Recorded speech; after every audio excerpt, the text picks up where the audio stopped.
Kati wayise omwaka mulamba bukyanga wabaawo okubwatuka ku mwalo gw'e Beirut mu ggwanga erya Lebanon nga kuno kwafiiramu abantu abasoba mu 200 n'abawerako ne bagendera ku bisago ssaako okwonoona ebintu bya bukadde na bukadde.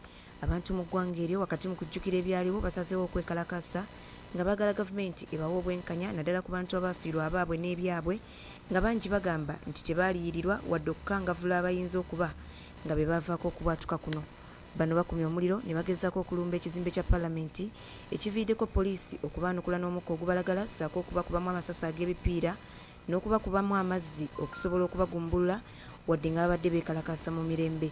Okusinziira ku kitongole ekidduukirize ki Red Cross kiwaddeyo ambulensi 21 n'abasawo 100 era ng'abantu abawerako basobodde okujjanjabirwawo n'abalala ne batwalibwa mu malwaliro ag'enjawulo ng'embeera si nnungi.